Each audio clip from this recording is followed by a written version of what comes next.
তপ্ত ভালোবাসা। লেখিকা রিক্তা ইসলাম মায়া। পর্ব ৪। পহেলা বৈশাখ মানে বাঙালিদের মাঝে বাহারি রঙের পোশাক, সাথে সাথে একরাশ আনন্দ মেতে আসে সবার মাঝে। সবাই নিজের পছন্দ মতো রঙে সাজিয়ে থাকে। যদিও পহেলা বৈশাখের প্রধান রং লাল সাদা, কিন্তু আমরা বাঙালিরা নিজেকে বিভিন্ন রঙে সাজিয়ে থাকি, যেমন সবুজ, কালো, লাল, সাদাই। সবার মাঝে রঙের তুলি ভিন্ন থাকলেও খাবার ঝুলি মিল রয়েছে আদিমকাল থেকেই। আজ পহেলা বৈশাখ আমাদের ভার্সিটিতে সাংস্কৃতিক অনুষ্ঠানের আয়োজন করা হয়েছে। ভার্সিটির সকল শিক্ষার্থীর মধ্যে ছেলেরা পাঞ্জাবি আর মেয়েরা শাড়িতে রাঙিয়ে নিজেকে চারদিকে যেন আনন্দের আমেজে হই হুল্লোড়ে মেতে উঠেছে সবাই। আর সেই আনন্দের সাথে পাল্লা দিয়ে মেতে উঠেছি আমরা ষষ্ঠ বান্ধবীরা। সাদার মধ্যে লাল পায়ের শাড়ি পরেছি আমরা সবাই। খোলা চলে চোখে কাজল, ঠোঁটে সিঁদুর লাল লিপস্টিক, পায়ে আলতা আর হাতে ভরপুর লাল রঙের কাচের চুড়ি। সব মিলিয়ে ঠিকঠাক আছে সবাই। আমি, শিলা, রূপা, মাহি, সাজি, রাখি, আমরা ষষ্ঠ বান্ধবীরা মিলে স্টেজে দ্বিতীয় সারিতে বসে পড়ি বিনা বাগ বয়ে। কারণ সাংস্কৃতিক অনুষ্ঠানের সব কাজ আমাদের সিনিয়র ভাইয়া আপুরা করে থাকছেন। এতে করে আমরা জুনিয়ররা শুধু নামমাত্র অংশগ্রহণ করেছি, অনুষ্ঠানের মূল ভূমিকা পালন করছে তারা। এতে করে আমাদের জুনিয়রদের কোনো রকম আপত্তি নেই, তাই আমরা বসে বসে সবটা পর্যবেক্ষণ করছি বেশি মনোযোগ সহকারে। আমাদের এমন মনোযোগ ক্ষণ্ণ হলো পিছন থেকে চিৎকার চেঁচামেচির শব্দে। আমি ঘাড় ঘুরিয়ে পিছনে ফিরে তাকাই, তখনই চোখে পড়ল বেশ বড়সড় ৩টি গাড়ি প্রবেশ করছে। গাড়িগুলো দেখে আমি খানিকটা নড়ে চড়ে উঠে কৌতূহল হয়ে বেশ মনোযোগ সহকারে তাকাই গাড়িগুলোর দিকে। কিন্তু আমার এমন করে তাকানোতে তেমন একটা সফল হতে পারিনি আমি, কারণ আমার থেকে গাড়িগুলো অনেকটাই দূরে হওয়ায় কিছু স্পষ্ট দেখতে পাচ্ছি না আমি। সাথে বড় আপু ভাইদের ভিড় থাকায় গাড়ি থেকে প্রধান অতিথি কে বা কারা যাচ্ছে তা বিন্দুমাত্র ধারণা দেই। আমাদের ভার্সিটির প্রধান অতিথি কে আমি তা জানি না, তাই বারবার উকি মারি। কিছুই দেখতে না পেয়ে আহত মনে ঘুরে বসি আমি। তখনই পাশ থেকে শিলা বলে ওঠে, দোস্ত চল না, হলরুমে গিয়ে আমাদের নাচটা আরও একবার প্র্যাকটিস করে আসি। আমার ভয় করছে রে নাচটা নিয়ে। শিলার এমন কথায় মুহূর্তে আমার পঞ্চবান্ধবী সায় জানিয়ে স্টেজের সামনে থেকে উঠে পা বাড়ালো হলরুমের দিকে। আমাদের যখন ডাকা হবে তখনই আমরা স্টেজে একবার উঠবো নাচের জন্য। এখন নিজেদের সম্মান বাঁচানো জরুরি, তাই নাচ প্র্যাকটিস করতেই হবে। টানা 1 ঘন্টা যাবৎ নাচ প্র্যাকটিস করেও দক্ষ হলাম নাচের মধ্যে আমরা সবাই। তারপর কিছু সময় নিয়ে নিজেকে শান্ত করতেই স্টেজ থেকে আমাদেরকে উদ্দেশ্য করে ডাকা হলো ওইখানে গিয়ে নিজের গুণগুলো প্রকাশ করার জন্য। তাই আমরা ষষ্ঠ বান্ধবীরা মিলে বিনা পাক বয়ে ধীর পায়ে এগিয়ে গেলাম স্টেজের দিকে। স্টেজের সামনে দাঁড়িয়ে আছি আমি, বাকিরা সবাই যে যার মতো করে স্টেজে দাঁড়িয়ে পড়েছে। আমিও দাঁড়াতে যাব, তার আগে সাদিক নামক ভার্সিটির বড় ভাই আমার পথ আটকে দাঁড়িয়ে পড়ে। ওনাকে আমি এই ভার্সিটিতে আসার পর থেকেই চিনি। সাদিক ভাইয়া আমার সামনে আসতেই তেমন একটা চমকাইনি আমি, তাই বাকিরা সবাই যার মতো স্টেজে চলে গেলেও আমি দাঁড়িয়ে আছি সাদিক ভাইয়ার সামনে উনি কি বলতে চায় সেটা জানার জন্য। সাদিক ভাইয়া আমাকে উপর থেকে নিচ পর্যন্ত দেখে হাসি মুখে বলে ওঠে, তোমাকে অনেক সুন্দর লাগছে মায়া পাখি, আর নাচের জন্য অল দ্য বেস্ট মায়া পাখি।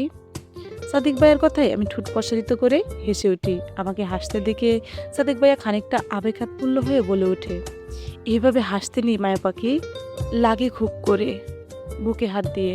সাদিক ভাইয়ের এমন কথায় আবারও হেসে উঠি আমি। পরে সেই হাসিটা ঠোঁটের মধ্যে বজায় রেখে সাদিক ভাইয়াকে পাশ কাটিয়ে সামনে এগিয়ে স্টেজের উঠতেই চোখে পড়ল চিফ গেস্ট হিসেবে রীত নামক ভয়ানক পেহরাবাসীকে। উনি আমার দিকে তীক্ষ্ণ দৃষ্টিতে তাকিয়ে আছে, হয়তো আমাকে এখানে মোটেও আশা করিনি। ওনার এমন করে তাকানোতে আমি খানিকটা ভয়ে কাচুমাচু করতে থাকি। উনি আমাকে তীক্ষ্ণ দৃষ্টিতে তাকিয়ে আছে দেখে আমার মনে হচ্ছে উনি এতক্ষণ আমাকেই দেখছিলেন। আমি যে এতক্ষণ সাদিক ভাইয়ের সাথে হেসে হেসে কথা বলছি সবটাই উনি দেখেছেন। তাই ওনার এমন করে তাকানোতে আমি মুহূর্তে বয়ে ছিটিয়ে যাই। পরে আস্তে করে ধীর পায়ে ওদের সাথে দাঁড়িয়ে পড়ি। পরে আর চোখে ওনাকে একবার দেখে নিই, উনি তখনও আমার দিকেই তাকিয়েছিল। ওনাকে এমন করে তাকাতে দেখে আমি 2 কদম পিছিয়ে গিয়ে মাহির পিছনে লুকিয়ে পড়ি। ওনার সামনে আমি কিছুতেই পড়তে চাই না। উনি একটা প্রচণ্ড রকমের বাজে গুন্ডা লোক। ওনার জন্য ওই দিন আমার পরিবারের কাছে অনেকগুলো কথা শুনতে হয়েছে। পরে জিসান ভাই সবার কাছে মিথ্যা বলে আমাকে বাঁচিয়েছিল। রিত খান্না যখন আমাদের সবাইকে ছেড়ে দেয় তখন জিসান ভাই ওই দিন সব কিছু ম্যানেজ করে আমরা রাতে 8টায় বাসায় পৌঁছাই। রিত খান ওরা সবাইকে একসাথে আমার পাশে রুমে বন্দি করে রেখেছিল। বিয়ে করার পরপরই উনি আমাদের সবাইকে একসাথে ছেড়ে দেয়। আমি কাউকে আমার বিয়ের কথাটা জানতে পারিনি। আর হৃদ খানও এই বিয়েটা মানে না। জেদের বসে বিয়ে করেছে আমায়। উনি আমার ফেসটাও দেখতে চায় না। যদি আমি ওনার সামনে আসি তো আমাকে গুলি করে মারবেন উনি। তাই ওই দিনের পর থেকে আমি দেখিনি ওনাকে। আমি আজ 15 দিন হয়েছে। তাই আমি কাউকে বিয়ের বিষয়টা এই মুহূর্তে বলার প্রয়োজন মনে করিনি। কিন্তু জিসান ভাইয়া আর আমার পঞ্চবান্ধবীরা মাথা খাওয়াটা প্রশ্ন করে যাচ্ছিল, কেন হৃদ খান সবাইকে একসাথে বন্দি করে রেখেছিল আর আমাকে একা কেন রেখেছিল। আমি তাদের এমন প্রশ্নের উত্তরে শুধু একটা কথাই বলেছি, যে আমাদের শাস্তি দেওয়ার জন্য এভাবে আটকিয়ে রেখেছিল হৃদ খান, আর আমি ওনার কাছে হস্তক্ষেপ করেছি, তাই আমাকে একা বন্দি করে রেখেছিল বেশি শাস্তি দেওয়ার জন্য। ব্যাস, আমার এমন কথাই ওই দিন সবাই বিশ্বাস করেছিল। আর জিসান ভাই আমাকে বাসায় এনে পরিবারের সবাইকে বলে উনি সারাদিন আমার সাথেই ছিল। জিসান ভাইয়ের কথায় ওই দিন বেঁচে গেলাম আম্মুর হাত থেকে। আমার এমন সব চিন্তা ভাবনার মাঝেই হঠাৎ করে মিউজিক বেজে ওঠে। মিউজিকের শব্দে আমি চমকে উঠি, সাথে সাথে চারপাশে চোখ বুলিয়ে বুঝতে পারি আমাদের এখন নাচ হবে। আর রীত নামক প্যারাবাসীকে দূরে ঠেলে নিজের নাচে মনোযোগ হই।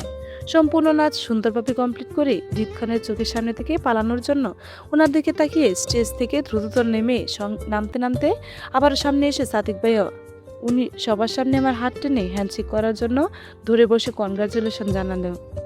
আমি বোকার মতো তাকিয়ে আছি উনার দিকে। পরে ভদ্রতা বজায় রাখতে জোরপূর্বক হাসি দিয়ে ওয়েলকাম জানিয়ে ঘাড় ঘুরিয়ে পিছনে ফিরে হৃদ খানের দিকে তাকাই। সাথে সাথে চোখ পড়ল রক্তে টকবকে হয়ে ওঠা ওনার চোখ দুটো। চোখে মুখে হিংস্র ফুটে উঠেছে ব্যাপকভাবে। ওনাকে এমনভাবে রাখতে দেখে আমি সাথে সাথে আটকে উঠি। ওনার এমন হঠাৎ রাগের কারণ আমি বুঝতে পারছি না। আর উনি রেগে গেলে কতটা ভয়ানক হতে পারে তা আমি জানি। তাই ওনার সামনে কোনোভাবেই পড়তে চাই না। ওনার এমন নজর থেকে বাঁচার জন্য কোনো দিকে না তাকিয়ে সাদিক ভাইয়াকে রেখে দৌড় লাগাই হল রুমের দিকে। আর যাই হোক, কোনোভাবে রীত নামক ভিলেনের সামনে আসা যাবে না, তাই চুপচাপ গিয়ে হল রুমে লুকিয়ে পড়লাম। আমার এমন করে লুকানোটা যে কারোর জন্য এতটা সুবিধা বয়ে আনবে জানলে এই জন্মে কখনোই লুকানোর প্ল্যানিং করতাম না। হৃদ খান থেকে বাঁচার জন্য তখন পালিয়ে এসে ভার্সিটির হলরুমের টেবিলের উপর পা ঝুলিয়ে বসে পড়ি আমি। আপাতত কিছু করার না থাকলেও চুপচাপ বসে থাকতে পারছি না আমি। তাই আমার ভাঙ্গা গলায় সতেজ থাকতে দুপা দুলাতে দুলাতে এক হাতে কানে রেখে অন্য হাত সোজা সামনের দিকে বাড়িয়ে উচ্চ স্বরে গান ধরে বসি।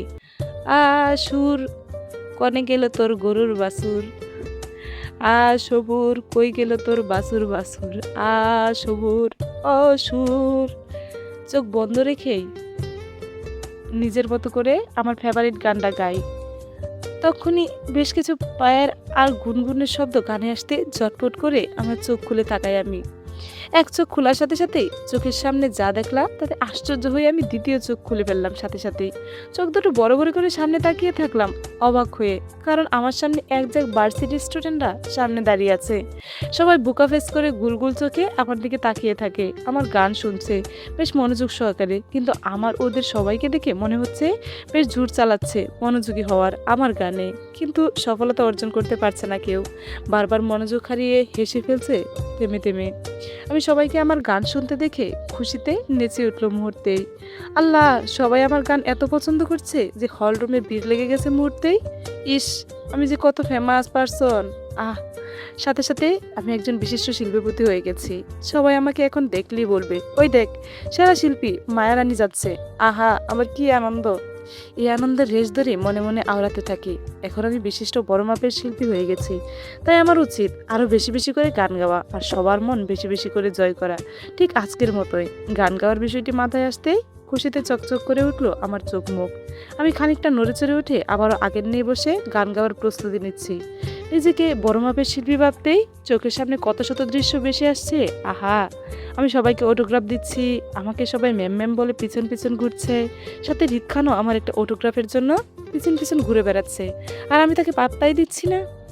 হৃদ খান ইনিয়ে বিনিয়ে কান্না করতে করতে আমাকে বলছে, প্লিজ ম্যাম, আমাকে একটা অটোগ্রাফ দিন প্লিজ একটা। হৃদ খানের এমন অবনতি দেখে সাথে সাথে ফিক করে হেসে উঠি আমি। সাথে নিজেকে মহারানী আর হৃদ খানকে অসহায় বেচারা টাইপ প্রজা মনে হচ্ছে আমার। নিজের এমন ভাবনা চিন্তার মাঝে হঠাৎ করে কিছু একটা শব্দ কানে আসতেই চমকে উঠে ঝটপট চোখ খুলে সামনে তাকাই আমি। সামনে তাকাতেই চোখে পড়লো হৃদ নামক আমার প্রজাবাসীকে, প্যারাবাসীকে। ওনাকে নিজের সামনে চেয়ারে বসে থাকতে দেখে চোখ বড় বড় হয়ে আসে আমার। হৃদ নামক ভয়ানক প্যারাবাসী ভালো করে পর্যবেক্ষণ করার পর চমকে উঠলাম আমি। আহা, এই বুঝি আমার সাজানো গুছানো স্বপ্নটা ঝনঝন শব্দে ভেঙে গেল। এতক্ষণ স্বপ্নে নিজেকে মহারানী আর রিত খানকে আমার প্রজাবাসী ভেবে যে আনন্দ বিমোহিত হচ্ছিলাম, আর এই মুহূর্তে শেষ হয়ে গেল সেই পেরাবাসীর জন্য। কারণ এখন নিজেকে রিত খানের প্রজাবাসী আর ওনাকে আমার রাজাবাসী মনে হচ্ছে। নিজের অবস্থান বুঝতে পেরে আমার এখন ওনার সামনে ফ্লোরে গড়িয়ে কান্না করতে ইচ্ছে করছে। অনেক স্বাদের স্বপ্নটা এইভাবে ভেঙে দিল, কেমনটা লাগে বলুন তো? একদিন আমার স্বপ্নে প্রজাবাসী হয়ে থাকলে পারলো না এই লোকটা? কি আর উন্নতি করবে এই লোকটা?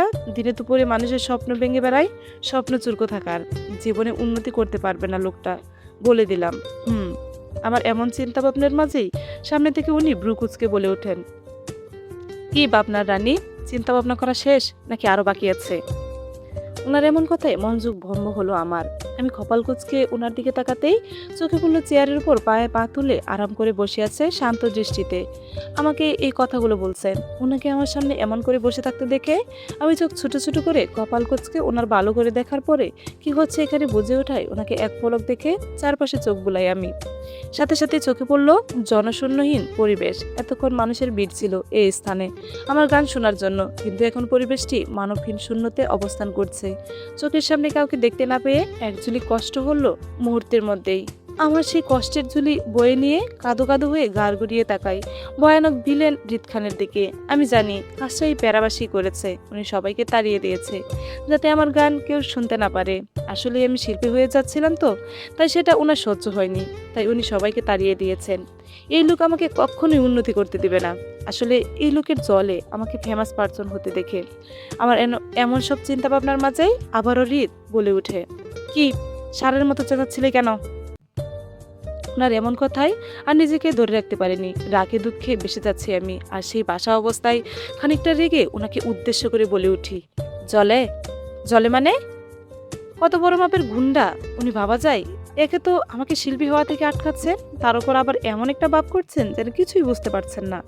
আমি ওনাকে এমন ভাব ধরে বসে থাকতে দেখে তেলে বেগুনে জ্বলে উঠলাম, আর সেই রাগের রেশ ধরেই কপট রাগ দেখিয়ে বলে উঠি, নিজের চোখ মুখ শক্ত রেখে উনি আমার সাথে এমন কেন করছে কিছুই বুঝতে পারছি না আমি। নিজেকে বড্ড অসহায় লাগছে এই মুহূর্তে। আর সেই দিনটার কথা বড্ড মনে পড়ছে, যে দিনটাই আমি ওনার সামনে পড়েছিলাম। যদি ভাইয়ার বিয়েতে ওনার সামনে আমি না যেতাম তাহলে আজ আমাকে এই দিনটা দেখতে হতো না, সাথে ওনার এমন করে কাটাকাটিতে ভুক্তভোগী হতে হতো না। উনি রাগে রেডি করতে করতে আবারও আমার হাত দুটো দেয়ালের সাথে শক্ত করে বাড়ি মারে। ওনার এমন কাজে আমি বয়ে চোখ মুখ হেঁচকে তুলে ফুপিয়ে ফুপিয়ে কেঁদে চলছি। ভয় আর হাতের ব্যথায় অস্থির হয়ে উঠি আমি। উনি আমার হাত বাড়ি খাওয়ানোর সাথে সাথে আমার দু হাত ভর্তি কাচের চুড়িগুলো দেয়ালের সাথে বাড়ি খেয়ে জনজন শব্দ করে সব কয়টা ছুরি ভেঙে নিচে পড়ে যায়। বাকি কয়েকটা ছুরি বাদে আমার দু হাতে বেশ কয়েকটা ছুরির টুকরো ঢুকে গেছে, আর সেই ছুরির টুকরো দিয়ে হাত থেকে গড়গড় করে অঝর ধারায় রক্ত বাসতে লাগলো। আমার হাতের রক্ত ওনার হাতও বেশি যাচ্ছিল, কিন্তু সেই দিকে তার কোনো হেলদোল নেই। উল্টো আমাকে আরো বেশি শাস্তি দেওয়ার জন্য চুরি ভাঙার উপর দিয়ে ইচ্ছে করে শক্ত হাতে চেপে ধরে চুরির টুকরোগুলো আর সে বেশি করে ঢুকিয়ে দেয় আমার হাতে। এতে করে আমি কেঁপে উঠে উচ্চস্বরে চিৎকার করে উঠি ব্যথায়। আমার এমন করে চিৎকার করাটা হয়তো ওনার কাছে বিষাক্ত কিছু ছিল, তাই সাথে সাথে আমার হাত ছেড়ে আমাকে দেয়াল থেকে টেনে এক হাতে আমার চুলের মুঠি ধরে অন্য হাতে আমার গাল চেপে ধরে সাথে সাথে আমাকে উল্টো দিকে শুয়ে দেওয়ার মতো করে ওনার একটা রানের উপর শুয়ে দেয়। সাথে ঝুঁকে পড়ে খুব কাছে চলে আসে দুজনে। দুজনের নিঃশ্বাস একসাথে বাড়ি খাচ্ছে। ওনার ওনার দৃষ্টি আমার চোখ মুখে স্থির রেখে রাগে গজগজ করতে করতে বলে ওঠে, একদমই ড্রামা করবি না আমার সাথে। সেজেগুজে যখন ছেলেদের সাথে আতিক্ষেতা করিস তখন তো খুব হাসি পাই, তো এখন কেন বেগালাচ্ছিস আমার সাথে? পানিও ফেলছিস? তোর কি মনে হয় তোকে অন্যের সাথে হাসি হাসি প্রেম করতে দিব আমি? আমাকে কি তোর ভালো মানুষ মনে হয়? হ্যাঁ, তোর লাইফ জাহান্নাম বানানোর জন্য আমি আছি, তাই কারো কাছে সুখ নিতে দিব না। অন্য কারো থেকে নিজের সুখটা খোঁজা ছেড়ে দে, এতে করে তুই আর তোর সামনের মানুষটাও বেঁচে যাবি।